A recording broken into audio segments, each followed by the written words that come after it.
All right, everybody, homework for tonight, Thursday, May 30th. We're going to read the second half of Wonder Horse. You're going to tell me, what does the main character finally do? And then what happens to the Wonder Horse at the end of the story? So what does the main character finally do? And what happens to the Wonder Horse at the end of the story? Okay, so he was going out searching for the Wonder Horse, right?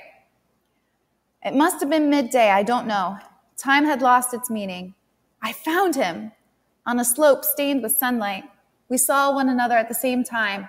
Together we turned to stone. Motionless, absorbed and panting, I gazed at his beauty, his pride, his nobility. As still as sculptured marble, he allowed himself to be admired. A sudden, violent scream breaks the silence. A glove hurled into my face. A challenge and a mandate. Then something surprising happens. The horse that in summer takes his stand between any threat and his herd, swinging back and forth from left to right, now plunges into the snow. Stronger than they, he is breaking trail for his mares. They follow him. His flight is slow in order to conserve his strength. All right, so I'm going to pause and make sure I understand. So the scream must have been the Wonder Horse.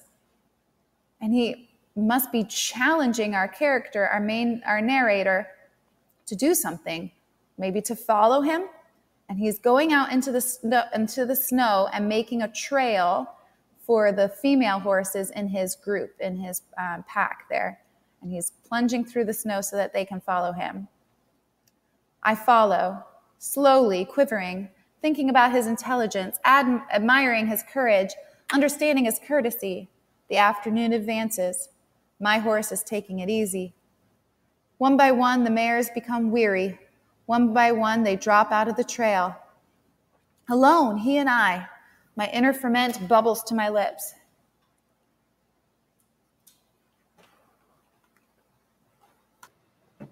Sorry about that. He still opens the way, and I follow in the path he leaves me.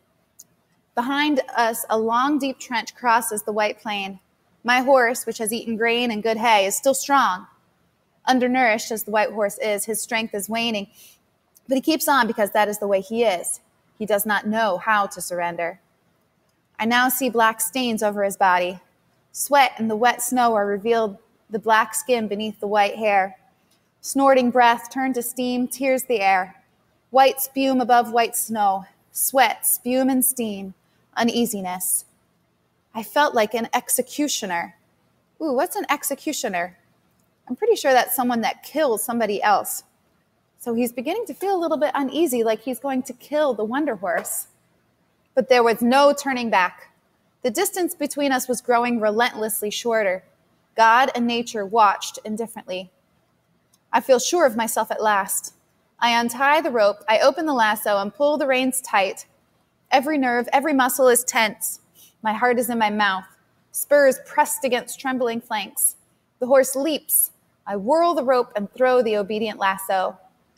A frenzy of fury and rage, whirlpools of light and fans of transparent snow. A rope that whistles and burns the saddle tree. Smoking, fighting gloves, eyes burning in their sockets, mouth parched, fevered forehead. The whole earth shakes and shudders. The long white trench ends in a wide white pool. Deep, gasping quiet. The Wonder Horse is mine. Both still trembling, we look at one another squarely for a long time. Intelligent and realistic, he stops struggling and even takes a hesitant step toward me. I speak to him. As I talk, I approach him. At first, he flinches and recoils. Then he waits for me. The two horses greet one another in their own way. Finally, I succeed in stroking his mane. I tell him many things, and he seems to understand. Ahead of me, along the trail already made, I drove him toward the town, triumphant, exultant. Childish laughter gathered in my throat. With my newfound manliness, I controlled it. I wanted to sing, but I fought down the desire. I wanted to shout, but I kept quiet. It was the ultimate in happiness. It was the pride of the male adolescent. I felt myself a conqueror.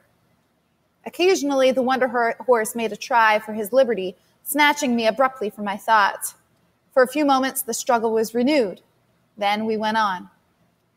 It was necessary to go through town. There was no other way. The sun was setting, icy streets and people on the porches. The Wonder Horse, full of terror and panic for the first time. He ran, and my well-shod horse stopped him. He slipped and fell on his side. I suffered for him, the indignity, the humiliation, majesty degraded. I begged him not to struggle, to let himself be led. How it hurt me that the other people should see him like this.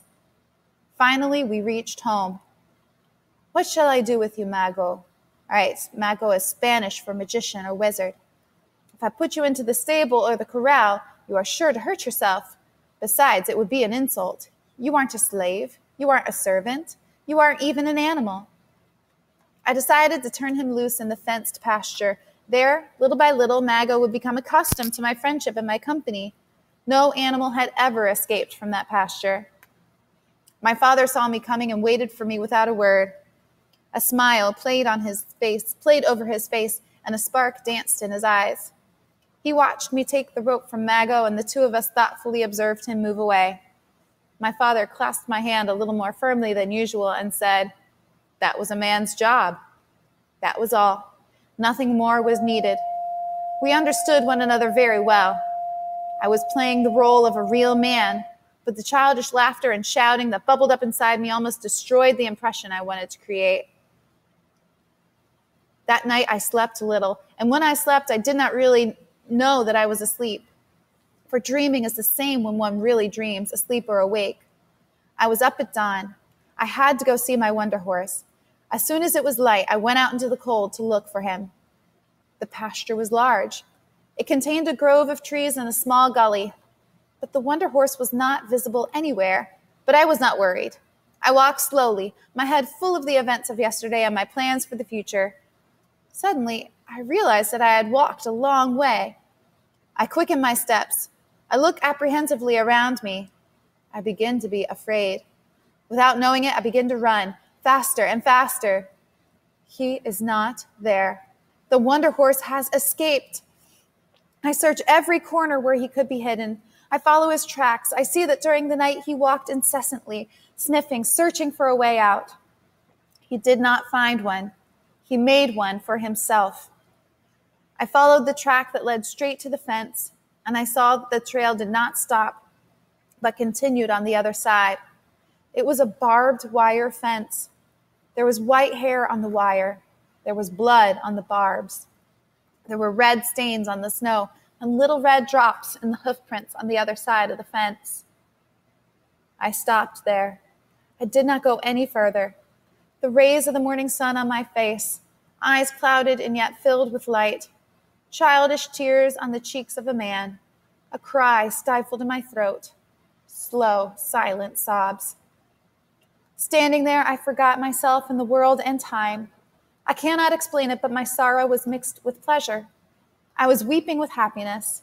No matter how much it hurt me, I was rejoicing over the flight and the freedom of the Wonder Horse, the dimensions of his indomitable spirit.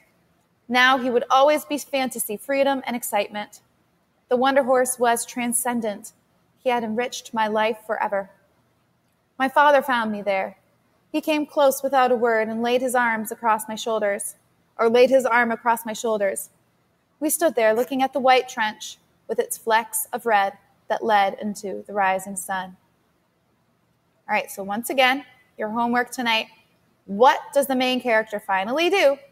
And then in the end, what happens to the Wonder Horse?